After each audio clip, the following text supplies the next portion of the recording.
હું સુરેશ ફળદુ વિક્ટિમ પરિવાર વતી એડવોકેટ તરીકે રોકાયેલ છું. આજરોજ નામદાર સેશન્સ અદાલતમાં ટીઆરપી અગ્નિકાંડના 15 આરોપીઓ વિરુદ્ધ તહોમત ફરમાવવા માટે કેસ ચાર્જ ફ્રેમ કરવા માટેની મુદત છે.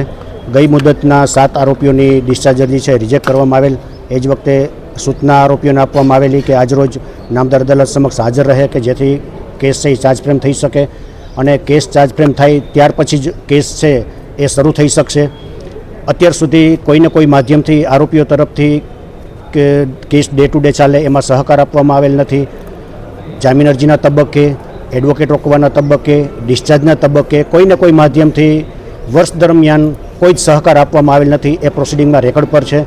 પ્રોસિક્યુશન અને વિક્ટિમ પક્ષ તરફથી આજ દિવસ સુધી એક પણ દિવસ કેસ ડે ટુ ડે ચાલે એના માટે પ્રયત્ન કરેલ છે અને ડિલે એક દિવસનો અમારા તરફથી નથી. આરોપી ઇલેશ ખેરે નામદાર સુપ્રીમ કોર્ટમાં જામીન મુક્ત થવા માટે જે રજૂઆત કરેલ છે એ રજૂઆતમાં કેસ આજ દિવસ સુધી ચાલુ નથી થયો. કેસ ચાલુ ત્યારે થાય કે કેસ ચાર્જ ફ્રેમ થાય. ચાર્જ ફ્રેમ કેસ ત્યારે થાય કે જ્યારે આરોપી સહકાર આપે, કેસ ચાર્જ કરવા માટે હાજર રહે.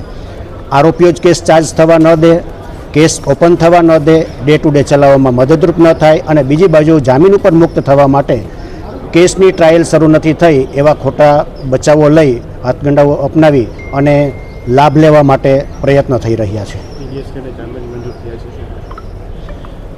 ઇલેશ ખેરે મૂકેલી જામીન અરજી ગઈકાલે નામદાર સુપ્રીમ કોર્ટે મંજૂર કરેલ છે. એમાં એની રજૂઆત એવી હતી કે આજ દિવસ સુધી કેસની ટ્રાયલ છે એ શરૂ નથી થઈ, પરંતુ એવી રજૂઆત નથી કરતા કે કેસ છે એ ટ્રાયલ શરૂ શું કામે નથી થઈ કે ચાર્જ ફ્રેમ નથી થયો અને ચાર્જ ફ્રેમ શું કામે નથી થયો કે આરોપીઓ તરફથી સહકાર નથી આપવામાં આવેલો. આવી હકીકતો છે એ નામદાર અદાલત સમક્ષ સપ્રેસ કરવામાં આવે અને માત્ર એટલી જ રજૂઆત કરવામાં આવે કે હજી સુધીમાં કેસ સ્ટાર્ટ નથી થયો.